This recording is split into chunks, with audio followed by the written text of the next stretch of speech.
Right, this is crazy. So, welcome to my page.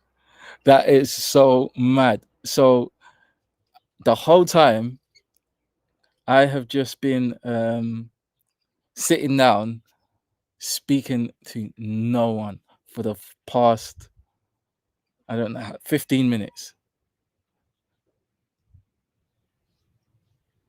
Yeah, for the past 15 minutes, I've just been sitting down talking to nobody because I thought that my thing was live. I thought it was live already. So I'm just sitting here giving it the big uns and nobody's replying. And I'm just like, all right, cool. It's all right. I'm speaking to myself. It's all good.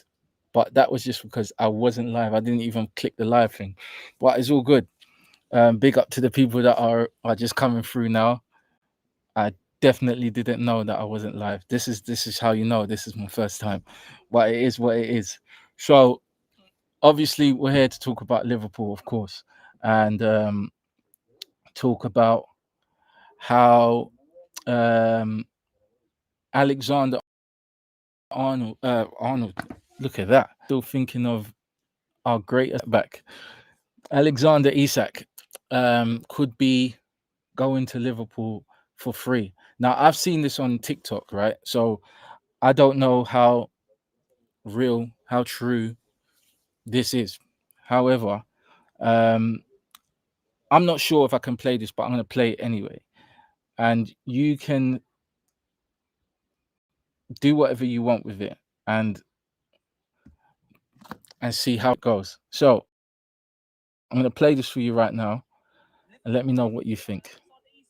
Free this transfer window, and Liverpool are able to sign Alexander Isak for free this transfer window, and here's how. You see, Article 17 on FIFA's official rulebook states that any player who signed a contract before the age of 28 can buy themselves out of that contract 3 years after the deal was signed. And as Isak signed for Newcastle United on the 26th of August 2022, on the 26th of August 2025, Isak would have reached the 3-year protected period, meaning that the striker can legally end his contract with Newcastle on that day, costing him about £20 million, and straight away sign for Liverpool as a free transfer. And that's why Liverpool are able to sign Alexander Isak for free this transfer window. And Article 17 on FIFA's official rulebook states that any player who signed a contract before the age of 28 can buy themselves out of that contract 3 years after the deal was signed. And as Isak signed for Newcastle United on the 26th of August 2022, on the 26th of August 2025, Isak would have reached the 3-year protected period, meaning that the striker can legally end his contract with Newcastle on that day, costing him about £20 million, and straight away sign for Liverpool as a free transfer. And that's what... Right. So I don't know what you think about that. You drop whatever you like in the comments. I will speak about it. Big up the 15 people that are inside right now.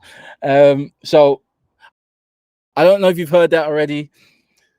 It seems like we can get Isak for free. That is crazy to me. If we can get Isak for free, it's game over. Even if we get him for however the money is, like, let me know if you would pay 150 mil for Isak, or if you believe that this little loophole is, real, and you would just wait, because it seems like it could be done after the 22nd of August, if I heard that correctly. So would you just wait to the 22nd of August, ask him to terminate his contract? Because as a club, Liverpool, we've got money. So if that's the case, we just give him the 20 mil and, just let him pay for that. If he has to pay for it, just give him the 20 mil, let him pay for that. And then we've got Isak for pretty much free. I feel like that could be, if that ever happens, that could be the best, if like of all time, the best transfer market of all time, because of course the guy is a phenomenal football player. He's probably the best striker that we will get if we sign for him, if we sign him at the right time, because I believe that he will score a lot of goals. As in Mr. Roberts, well, I know, I understand it, I get it, but you're a United fan. Are you happy with getting Sesko? Because Newcastle was going to get Sesko. You guys came in and hijacked him, and I think it was pretty hilarious. But at the same time, you kind of just messed up our situation because we were supposed to get Isak if Newcastle had got Sesko.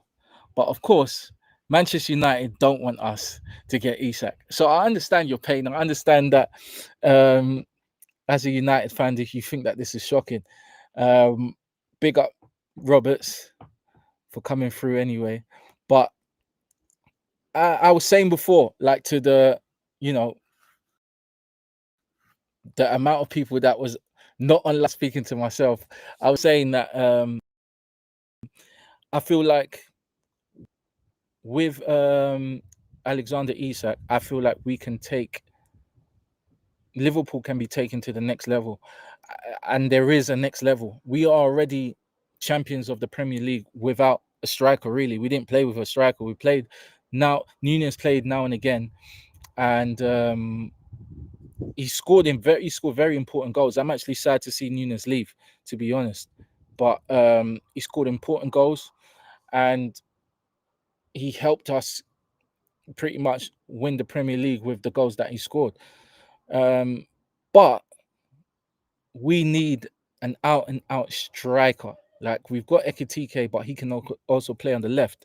And I'm not a big fan of Gakpo. Gakpo's a good player, but I feel like EKITIKE,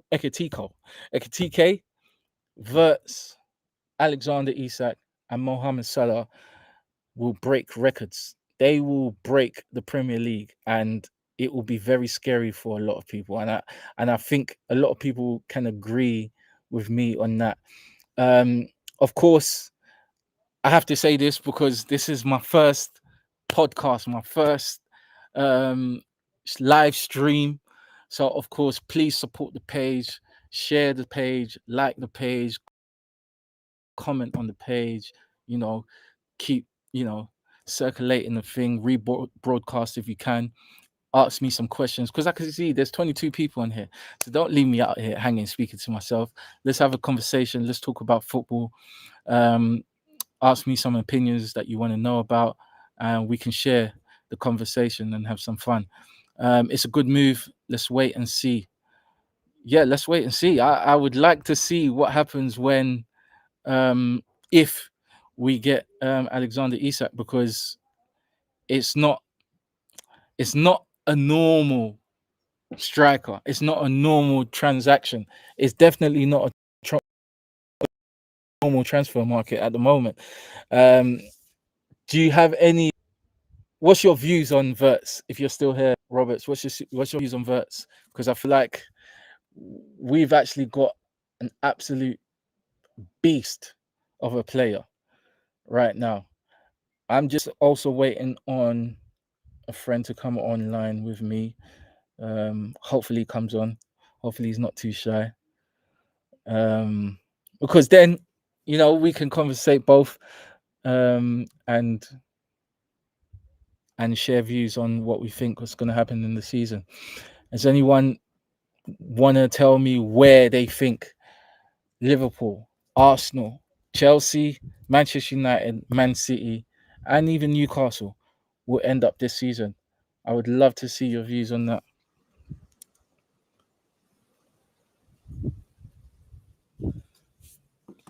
But yeah, it's been a crazy start to the season. I didn't actually think that Arsenal were going to beat Manchester United in the first game of the season, because Manchester United at Old Trafford is not an easy place to start. They've got a clean slate. They've brought in a few players, and the few players that they've brought in are quite dangerous. Of course, they're not. They haven't for long, but for sure, they will definitely get up to scratch with their club, and it could be a problem. I don't think they'll trouble us too much because we'll be on the top side of the Premier League. But I feel like Manchester United could actually get Champions League if those two players, in Belmo and Cunha, stay fit. Wirtz is a great player, big signing. Yeah, no, Wirtz is unbelievable. Yes. Okay, so Walle's coming. Yes, Wale. Yo, what's good? What's good? What's How good? How you you doing, doing, my bro? man? I'm I'm doing good. easy, I'm man. doing good. What's I'm that doing good. Nigerian top? Nah, man, this is my local team's jersey. Whiteleaf. Whiteleaf. 'Cause I played for them, so yeah. Oh, Whiteleaf. Yeah, I You used play to for play for Whiteleaf? Whiteleaf, yeah. Hey. Yeah. Yeah, I used to play for Whiteleaf as well. Oh, okay. That's cool. That's cool. crazy. Yeah. I used to Yeah. play So is that where you're Ryman going later on to? No, You got no, no. I'm playing preseason at for Whiteleaf. I'm playing for Warliam right now. This is from when I was younger, man. Wallingham. So yeah. Oh, okay. I hear that. Yeah. All right, bro. So, yeah, man, this is my debut, and I appreciate you coming in, bro. That's all good. It's all good. Of course, yeah, this is Wale, everybody that's in right now. Self, bro. I'm Wale. A lot of people call me DBK. I talk about football on Forever Undisputed HQ, and Liverpool fan, of course.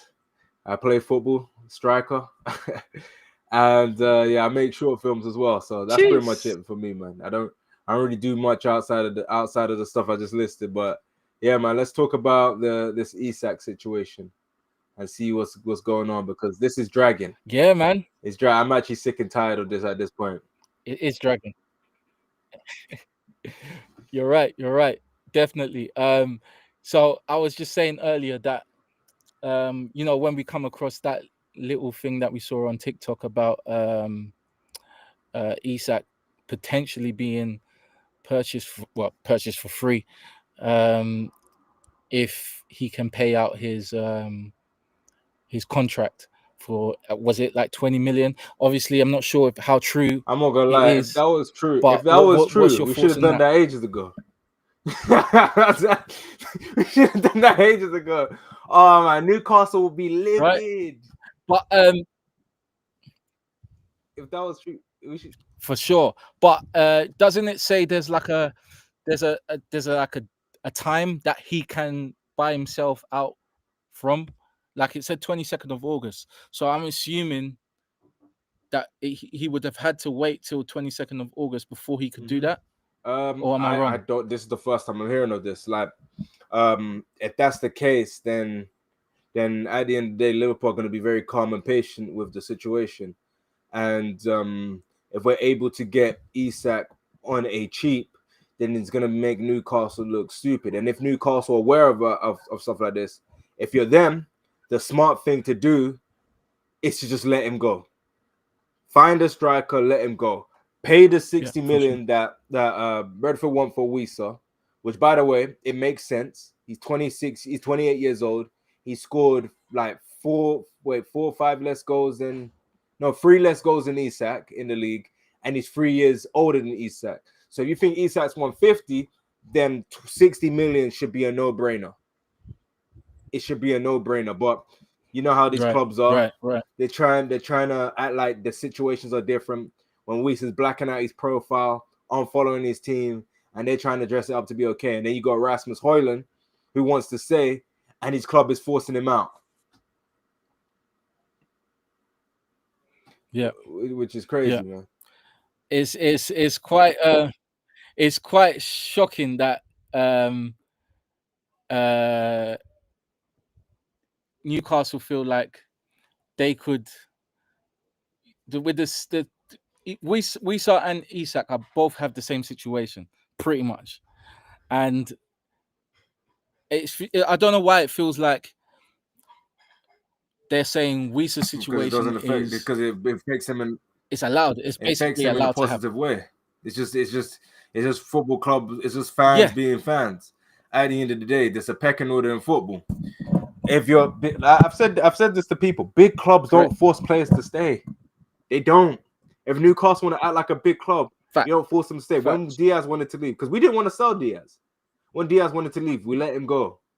Facts. When any player wants to leave, when Mane wanted to leave, we let him go.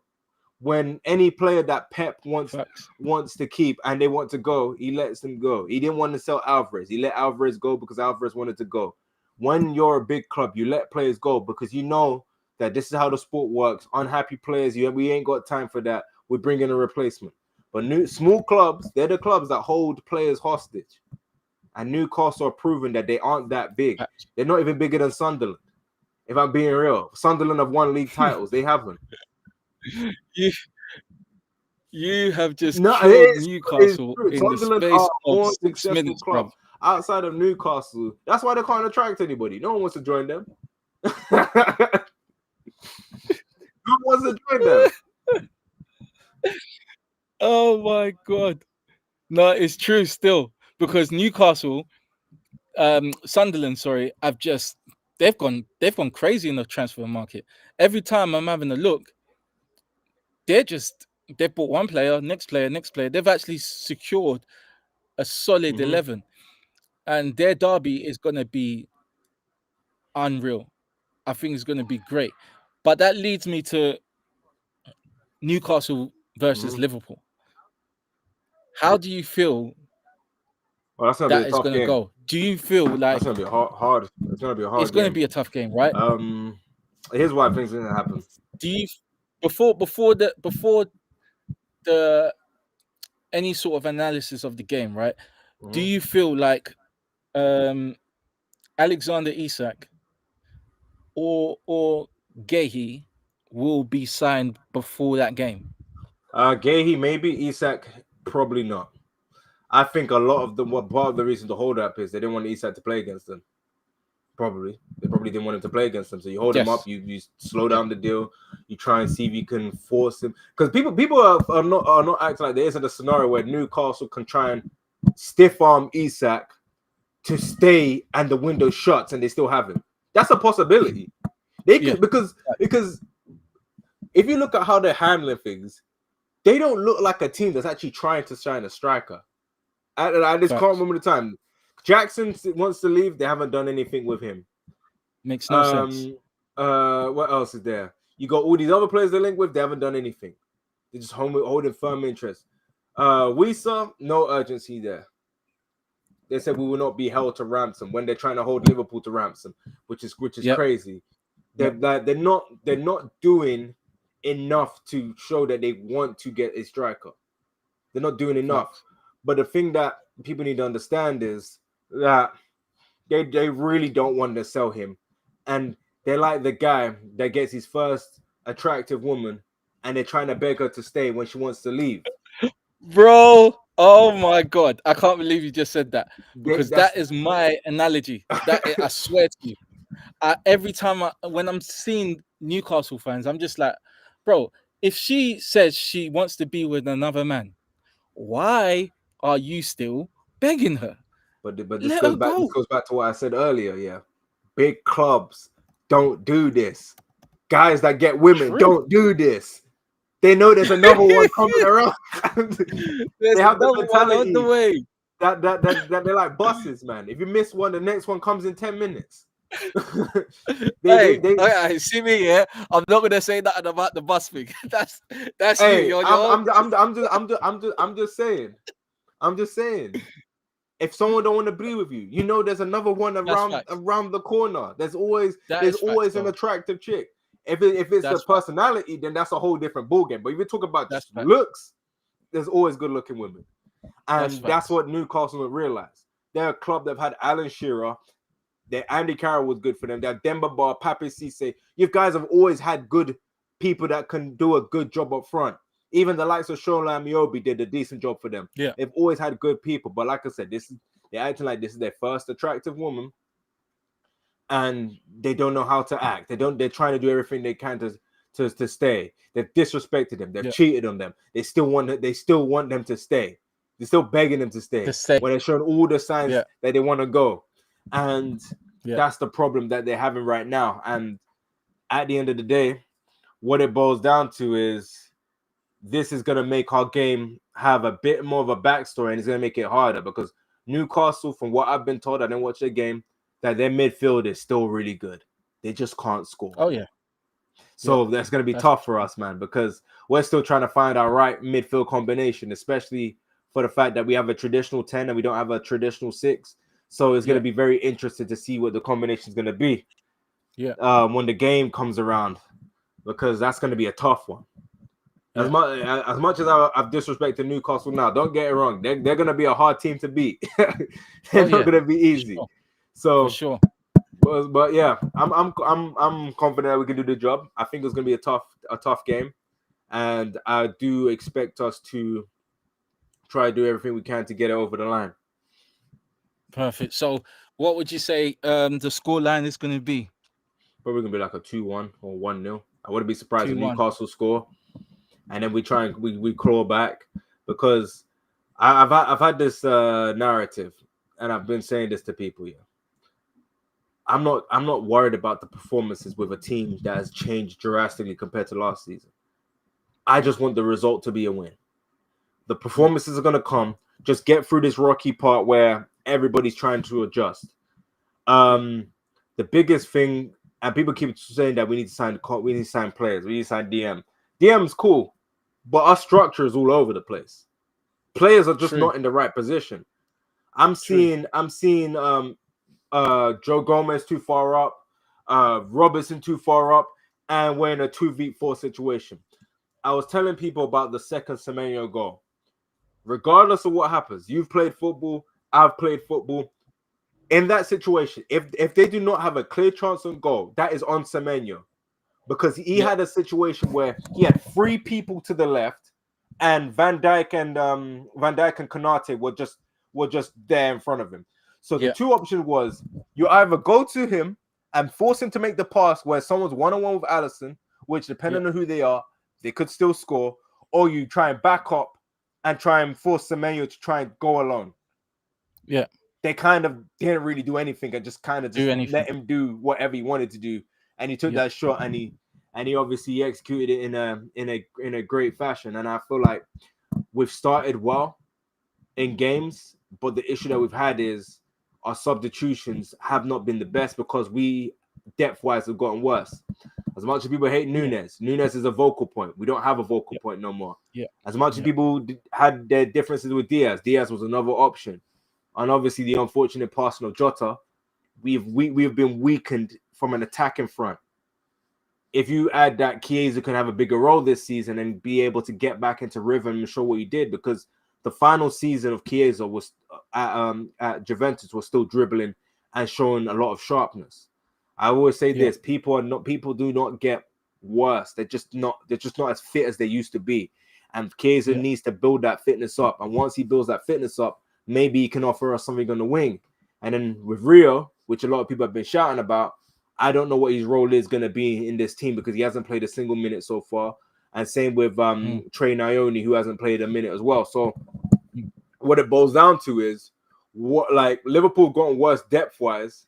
EKITIKE said he's getting cramped because he's not fit as he needs to be. So for Liverpool, we need a striker and potentially another winger. Or you're going to have to play Chiesa more and hope that he doesn't get injured and he can stay fit. So there's a lot of different scenarios that this game could go down, but I reckon it will be 2-1. I reckon there's going to be points where people are going to say Liverpool look like food, we look vulnerable, we're getting cooked. Can this team really win the league? There's going to be a lot of those moments. After I saw Arsenal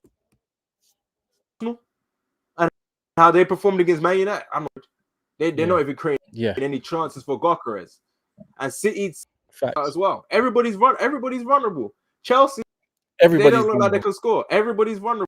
It just comes down to whose vulnerabilities.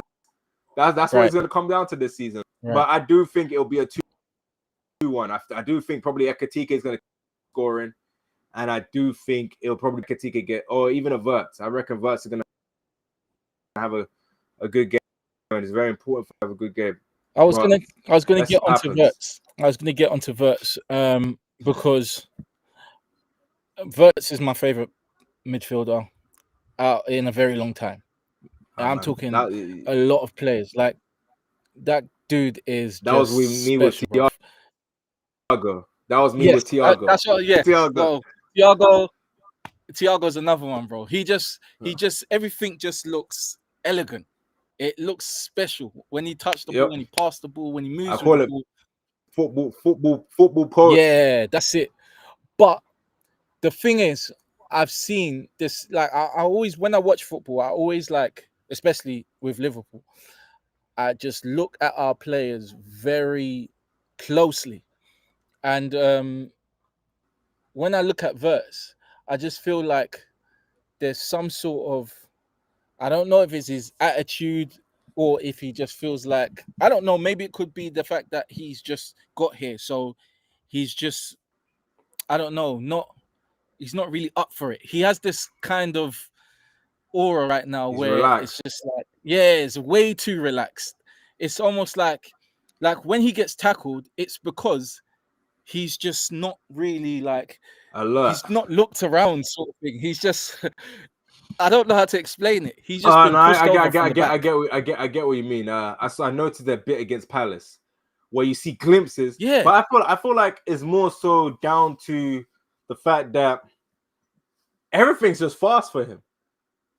Everything's just fast because in the Bundesliga, him being this demeanor is fine because it's slower.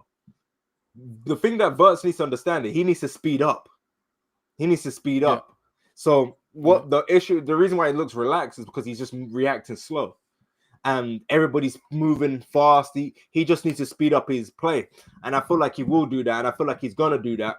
And I feel like even in that game where people didn't think he performed well, he still performed better than Cole Palmer.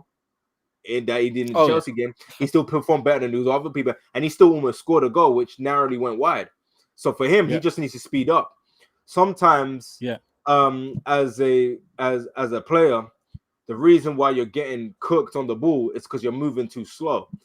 And moving too slow comes down to the fact that you're not uncomfortable and you're just not aware about the amount of time that you have around yourself. And I feel like that's the case with Florian. He's not aware that I need to be quicker. I need to be sharper. And when you put him in scenarios where he has to be quicker, has to be sharper, you're going to see him execute things in a more timely manner. And I think that's what it is. Yeah. Like I've come back from injury and I've been moving like Wirtz in terms of being slow and sluggish because I'm not aware what's going on around me. And when you get aware, then it's going to be a lot more easy and a lot more smoother. So for him, he just needs to speed up his play. EKITIKE seems up for it because he's been doubted. And you're hearing chat about Isak coming in. That's why he's going like this when he's scoring. Yeah. Yeah, I think EKITIKE, I think he knows what's up. He knows the league is fast. He knows the league is strong. So he's come mentally prepared. I feel like Wirtz, and I feel like this is what Wirtz shows. I feel like Wirtz is coming as fast.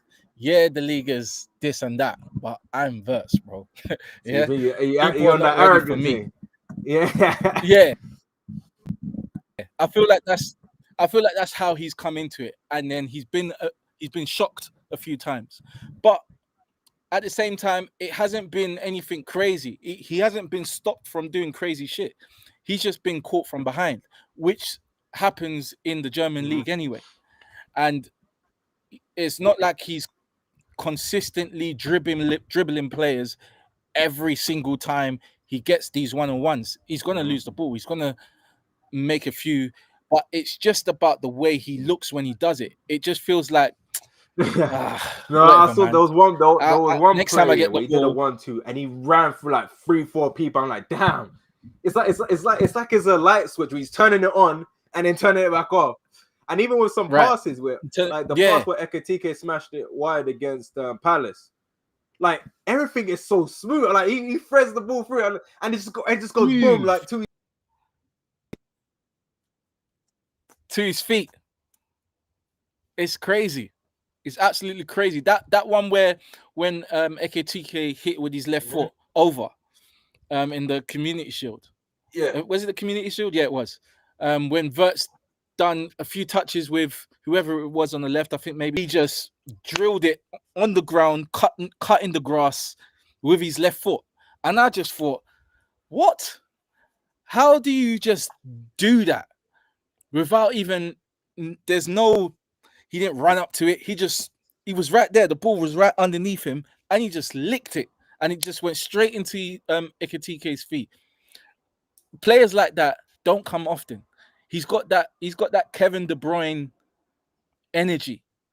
Do you know what I mean? So it's just a matter of time before he gets to Kevin De Bruyne's consistency. And I feel like we're lucky, very lucky to have the likes of Wirtz, because people like Ekitike, I feel like Ekitike. Sorry, bro. Just one second. I just feel like Ekitike knows that Wirtz is like that level, so he enjoys playing around him. I remember him saying that it was fun to play with Wirtz. So for him, he must just be thinking, "Oh my God, it's just like playing FIFA." So he's having the time of his life, bro. But what was you saying? Sorry. No, I said I think De Bruyne came to the Premier League older. Wirtz is still only 22. Yeah, De Bruyne came the year he was about to turn 25. That is true. A little bit more seasoned compared to Wirtz. But I will say this: Ekitike and Wirtz have really good understanding of each other. Their link-up play is really good. The thing that worries me is literally our defense. Our attack looks better than ever in terms of movement, in terms of slickness, in terms of how we move the ball. I just need us to be better defensively. If we're better defensively, we can win the league. I think Man City can be got at. I think they've made some good signings with Reinders, who's very good, who's at the moment outside of Ekitike, he's looking like the best signing this season. Chuck, he's looking good as well. Which, by the way, man, a lot of people are gonna have more. If Wirtz doesn't turn it up, a lot of people are gonna have more debates on Turkey versus Wirtz. Bro, those conversations have not died yet. Yeah, bro, because Turkey, that dude is clean. I can't even lie. He's clean. And what was it? 30 mil, 40 mil. Yeah, it was like 40 million, like pounds. That's mad. And I know if it was us that was looking into getting Shirky, they would have sent us 100 mil or something like that. They had a gentleman's agreement to sell Chucky on the cheap. Chucky was always going to be cheap because obviously that's his breakout year, and they had a gentleman's agreement to sell him for a low fee. Let me double check. To Man City. It was 34 million pounds. It was 34 million pounds. 34 mil. Yeah, pounds. Yeah, that's a Salah Mane type of buy. Yeah, and he's 21. 21. Yeah, he look older. He look older shit. He looks way older than that. Yeah, he's 21. It's the beard. That's crazy. It's the beard, man. Yeah, it's the beard. It's the beard, and the trim's mad. That trim is crazy. Oh no, he just turned. My bad. He just turned 20. He turned 22 2 days ago. That's still crazy. He's the same. He's the same age as Wirtz, basically. He's been around for ages, though. Yeah, I feel like he's been around forever. It does feel like he's been around forever. I swear I've seen his face so many. Yeah, I've known about Turkey since he was like 20. Yeah, that's mad. So him, Wirtz, and Elliot. Oh, bro, what are your views on Elliot? Do we sell? I think we should keep him. If we're not going to sign another winger, we might as well keep Elliot and make him the Salah backup or number 10. Just put him at number 10 or right wing, and then you have Chiesa as the left wing backup.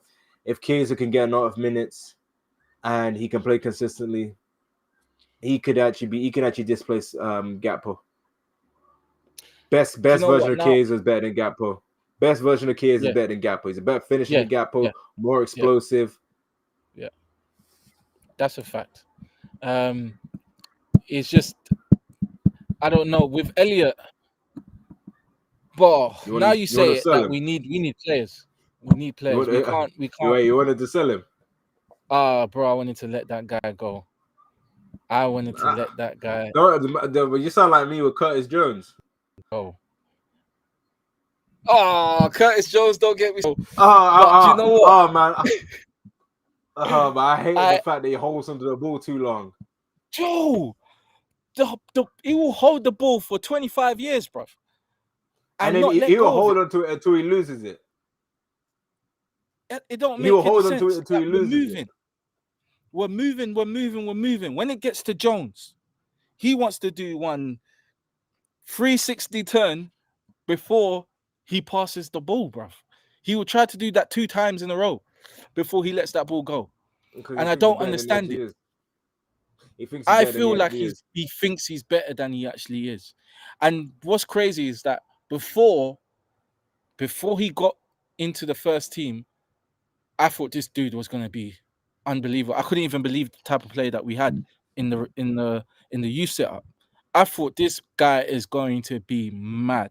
But you see, like when your mindset is, I am the guy, I am him, you're just going to mess up your journey.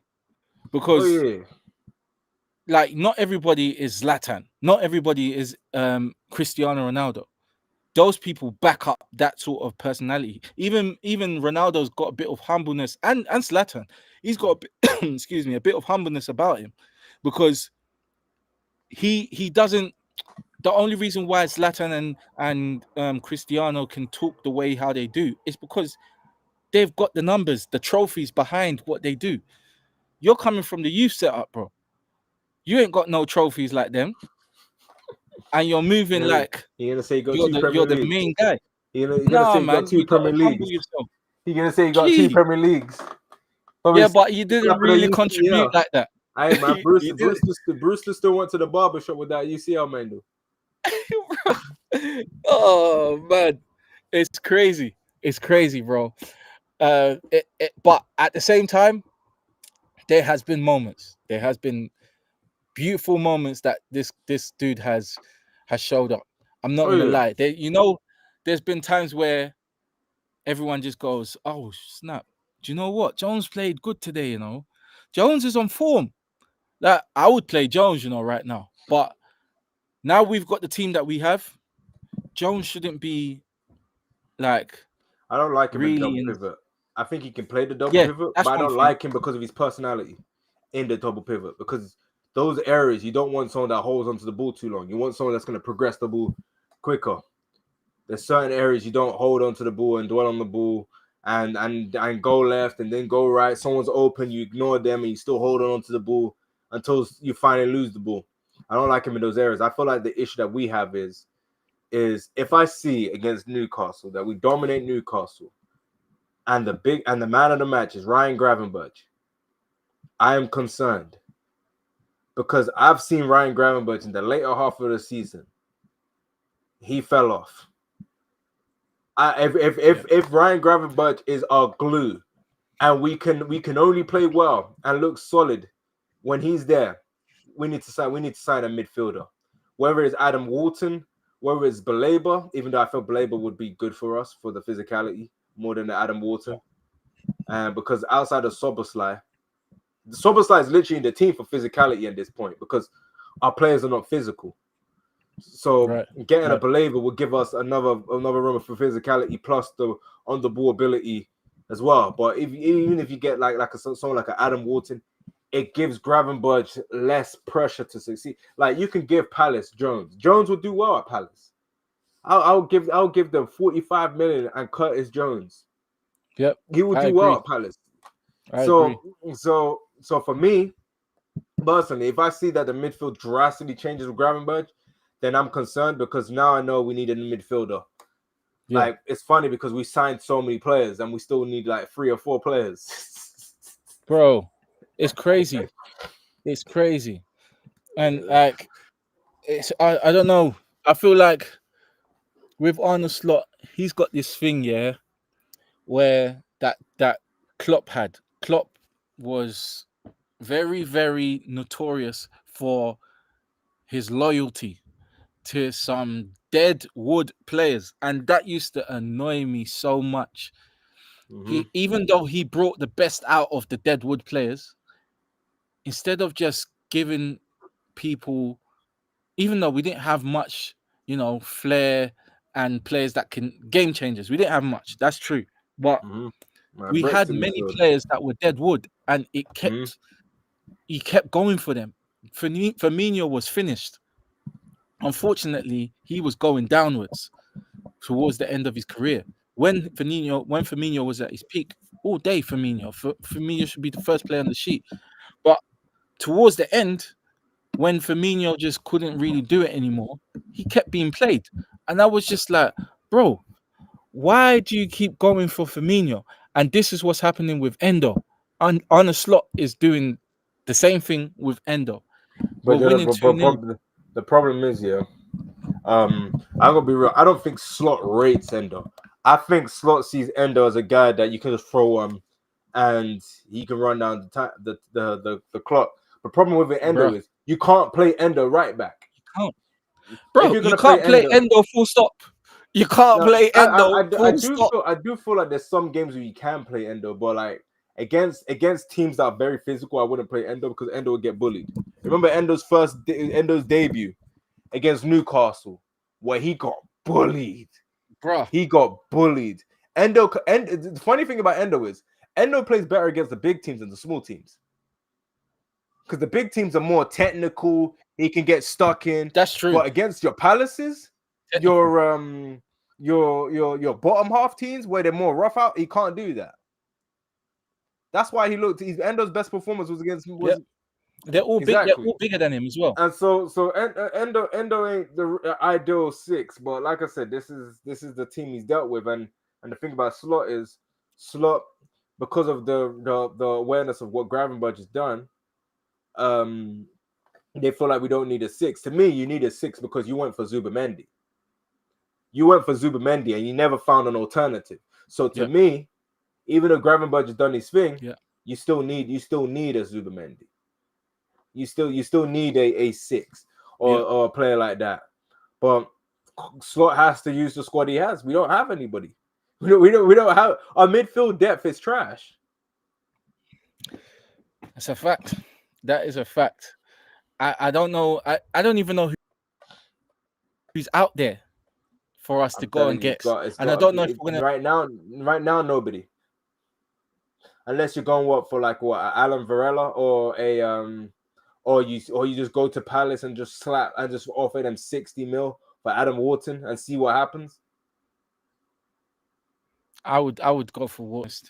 I would actually because at the end of the day, I feel like they have. I've heard that there's a gentleman's agreement where Wharton's staying until this season. He's leaving next season. Okay. So he's going to be hard to go. I think they have that agreement with Baleba, Brighton. That's why Baleba hasn't forced his way out. I think in 2026 with Baleba, I think we wait for him, and he would pick us over Manchester United all day long. Man United, that meltdown is going to be generational. I need that. I need that meltdown. I need that meltdown. 100%. I need that 100%. Meltdown, man. Bro, I've just realized something here. I've just realized something on here, and of course, it's my first one, so I don't understand why it's not happening.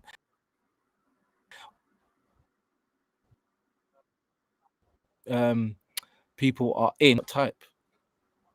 It can only read. Do you have any idea?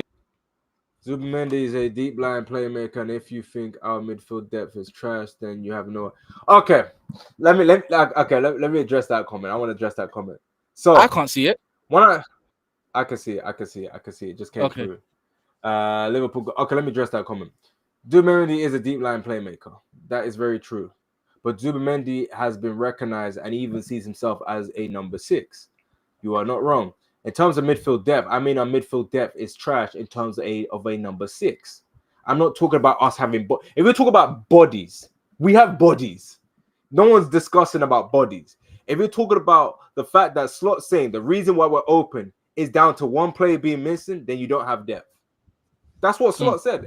Like, you can disagree with me and say that we have bodies, but Slot said the reason why we look open is because we don't have Ryan Gravenberch.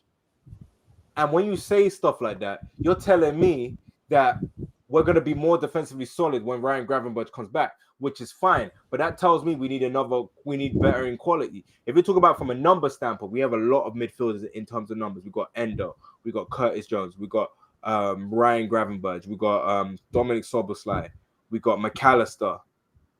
Wait, is that everybody? Dominic Szoboszlai, McAllister, Ryan Gravenberch, Endo, Elliot Jones, McAllister, Elliot Jones. That's about 6-7 midfielders we named, roughly. But would you play Jones in the double pivot with anybody? Bro, there's certain players in this team you would not play them with certain players. Would you play Elliot in a double pivot? If you want to count Elliot, Elliot would even be exactly near the defense. Would you play Curtis Jones and McAllister in a double pivot? Are you confident with that team against Newcastle? I mean, I'm not confident with that. The only midfield most people would be confident against Newcastle with is McAllister and Grav, or Grav and Szoboszlai, because Szoboszlai's physicality. And even then, if Szoboszlai is under pressure, he's gonna turn over the ball. Because Szoboszlai likes playing when he has more time and space. He can't play back towards goal, and he's not very press resistant. Like, people need to understand that. Like, if you talk about numbers and names, yes, that is very true. We have a lot of people in terms of numbers. Slot rates Jones, so you are talking a load of poo-poo. Jones played double pivot, and he was shit. He was dog shit. Yeah. He was shit. Jones Slot does rate Jones. He does rate Jones. I never said he didn't rate Jones. I'm saying, are we confident in him playing in a double? Okay. Let me ask you this: would you play Jones? Would you start Jones against Newcastle? Hell no. Would you start Jones against Newcastle? Would you start Jones against Newcastle? Is there a case for him to start against Newcastle? That question's for you, Liverpool goals. Would you start Jones against Newcastle? Wait, and if you do start him, do you think it's the right decision? Can you go, oh yeah, I can see that? I would never ever start Jones, but I don't think Jones is a good player. I just don't like the fact that he holds onto the ball too long. That's literally my only issue. I have no other issue with anything else of his game other than you'd hold onto the ball for too long.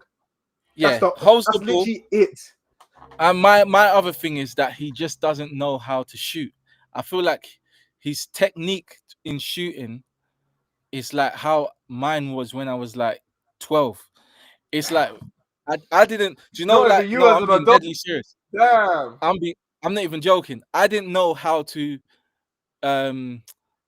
lace the ball until I was like maybe 14, 15. All I was thinking was Thierry Henry finish. No. I didn't know anything about just. But you can kind of get away. You can kind of get away with that type of finish though. If you're in the right position. League, not in the Premier League. I reckon you can. Thierry Henry made a living just doing that. Yeah, bro. That's his art. It's only Mbappe that can. Bro, Thierry. Yeah. You're lagging a bit. No, I know that's his art, but I'm saying you could technically make a living. You don't always have to lace it like you can make a living like with the finesse shots. Because if you talk about it like that. Because if you talk about shooting technique, Núñez has good shooting technique. I just thought the ball just don't go where it's meant to go. Because when he strikes when he strikes the goals that he scored, I can tell you got good shooting technique. You just have poor shot selection. He does the wrong type of shot. That's true. Yeah, the wrong type of shot at the wrong time. When he's meant to chip it, he wants to smash it. Yeah. When he's meant to place it, he wants to smash it. Half of the time, he wants to smash it. But when he makes the perfect shot selection, he scores all the time. Every time the guy adds finesse to his game, he scores every time. But I do get what you mean about Curtis Jones. But yeah, like bro, I said, it's not that deep. That one time, where he scored that finesse against Everton. Against Everton, that was he was like 18. Bro, he's like 25 and he's now. forever. Yeah, but he's forever trying to do that shot. I don't understand. You can't shoot like that all the time, bro. Nah, man. Try. I've never seen him lace the ball. Hey, man. He trains with Dominic Szoboszlai, one of the best strikers of the ball at the club, or the best striker of the ball at the club. And he played with Trent Alexander-Arnold. So for me personally, you need to talk to one of them guys if you're having a complaints with these shots. Those are pure strikers of the ball. It feels like Szoboszlai don't want to share his technique because even Oxlade, he trained with Oxlade-Chamberlain. He had a good strike of the ball. There's so many, bro. He watched Gerrard. He watched Gerrard. Gerrard, from what I've seen, he's striker of the ball still to this day. It's just nobody else. Just Gerrard is the best striker of that. You can't chat to Gerrard. Even Thiago, but Dominic Szoboszlai. Oh yeah, no, I take that back. Thiago's up there because he knows how to manipulate that grass cutter strike. No, but what we saying, bro. No, I was just saying he knows how to manipulate the ball, Thiago. Oh yeah. So he's up there with Gerrard for sure. You know what's so funny? What makes me upset about this team? Let me say this real quick. What makes me upset about this team is all our problems would be solved if he was still playing and if we still had him. Like a lot of this whole controlling shit, playing deep line playmaker. The player we want is Thiago. We had that player. That's what makes it so funny. We had that player. We had that player. And we had the best person at doing that. The most press resistant player. The guy that has the best pass selection, the best decision making, the best tempo setter. That's what pisses me off. The fact that we're looking for a player that we had, and that the moment sort came, his contract ran out and he decided to retire because he's so injury prone. It's crazy. I don't know why. Like we always get special players, and they are just hindered by injuries. Oh, yeah, man. Injuries. He was the special player. When we got him, I said I couldn't. That was a Verts moment. I was just like, I can't believe that we've got Thiago. Do you know he has one of the craziest Liverpool comps, and he barely played for us. That season that we were going for the quad, his comp is crazy. It's crazy. That Man United game when he had like 97 pass accuracy, and he was doing like passing. It wasn't even like sideways. It was like splitting the defense passes. Bro, every single time, every pass was just like over exaggerated. Sometimes I just used to laugh. I laughed whenever he passed the ball because I'm just like, bro, why are you passing the ball like that? And he barely played for us. Bro, he destroyed Manchester United in one game. Just destroyed them the whole half. That first half, oh my days. But I think talent-wise, he's our best midfielder we had since Gerrard. Yeah. I don't think we had a midfielder that good since Gerrard. But yeah, 100%. What are you saying? No, man, I agree with you anyway. But I just feel like if we ain't gonna get that our defense is shored up, we get Isak in. We have to get Isak in because if we don't get Isak in, we are gonna be. I have a question. What do you think about the people that say we don't need Isak?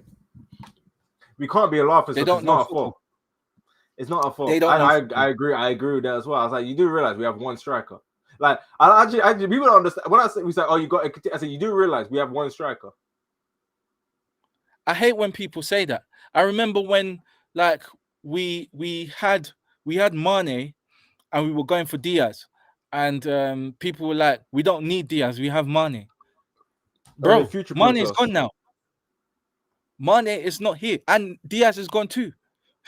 So people have to understand that we need, when we say strength in depth, it's not just about having numbers. We need the quality. We need to have quality in that squad. It's not just about just getting someone from anywhere and just making sure he's there because it's another player. We need, like, I'm going for Fofana, Isak, and I ain't gonna of lie course, to you. Hudson-Odoi looks really good for Nottingham Forest, man. I saw that game that he did against Brentford. yeah, Man. that's my guy. That guy is an absolute baller, man. That's my But guy. yeah, That's my guy. Fofana, I would take him. But I don't think we're gonna go for him because I feel like if we would have gone for it, we'd have gone for it by now because he seems like a deal that's so easy. He seems like the Giovanni Leone. He seems like that level of easy to sign deal. Yeah, because he wants to come. He wants to come. Of course, he wants to come to the club. So it's like, The club wants to it's sell. a no-brainer. Like the problem what we're having with Newcastle is Newcastle have not opened the door to sell. That's literally the issue. Like people can say they would laugh at Liverpool, but he hasn't. Like Newcastle haven't opened the door to accepting a bid. Liverpool basically said we're just talking about a bid just for the bidding's sake. We want you guys to basically say Isak's up for sale, and then we come in, place the offer, we get Isak. The thing about it is that we need Isak because of attacking depth, and it's also good to have people that you're competing with as well. And the whole narrative that EKITIKE can't play. Do you know what I don't understand about people? That people act like they've never watched football in their whole entire life. Why can't we do a scenario where, let's say we play EKITIKE on the wing. Let's just entertain that scenario for a sec. Yeah, we play EKITIKE in the wing. Yeah. Why can't we do a scenario where if Isak's down the middle, they rotate? Sometimes you see EKITIKE on the left. Sometimes you see Isak on the left, and they just keep interchanging because players can do that. Yes, I don't understand why people believe players can't do that. Players can interchange. He can go there. He can go there. We see this all the time with PSG, where you have them constantly rotating. I see Kvaratskhelia in the middle. I see Dembele on the right. I see Desiree Doué on the left, and they're constantly interchanging. You can do that in mid-game. And if you look at EKITIKE's heat map, he's literally on the left. He's literally on the left. And what's crazy, you've seen Isak play on the left for Newcastle plenty of times, or drift to the left. When he scored that crazy, was it an assist or a goal? I can't remember, but it was in the away kit, the white and green or something like that, and he went through the whole of Everton's team. Oh yeah, when he did the Lego ball, and then he turned. And he went in between. There was two defenders. He goes in between both of them, bro. And then he That's a player that can play on the wing. That's an ability to play on the wing. That's a winger move. That's a winger move. So he's got it. So them two can just interchange. That reminds me of that goal that Suarez scored against Suarez. The goal that Dirk against Man United. Yeah, because goals like that, it's so about the guy that created the goal that the person that scored it, nobody cares about what he did because he just made sure it went in, ended well. But all the credit goes to the person that created that opportunity. And there was games where Suarez did play on the left for Liverpool. Like I remember there was a game against Arsenal where we played him on the left, so he can play. Like a lot of these guys can play across the front line. As long if Liverpool have a fluid system and formation, then it really doesn't matter who plays where. Facts. Because Diaz and Gakpo were swapping left and right all the time. Facts. Boy. But like I said, these people don't know football, so they think that because it's on paper, I'm stuck here and I have to be a touchline winger and I can't move anywhere. Exactly. Well, of course, it depends. There's more than one way to play on the wing. Yeah, but of course, it depends on managers, tactics. And I think Slot is tactically fluid. Yeah.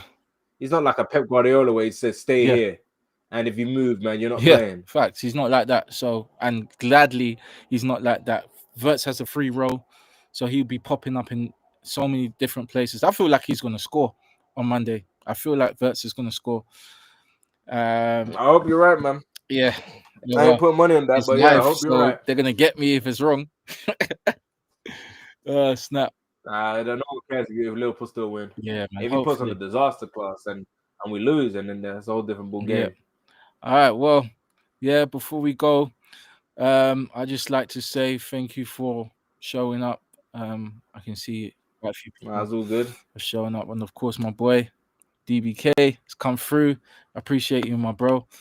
That's all good. Yeah, just want everyone to obviously follow the page, share the page, like the page, comment and all of that stuff. And of course, bro, if you want to shout out your page and stuff, just in case people come through. Yeah, man. Forever Undisputed HQ. We'll be talking about sports. And yeah, man. Thank you for having me. No problem, bro. Well, guys, well, that was it. Hope you guys enjoyed our conversation, and there'll be more of that in a bit.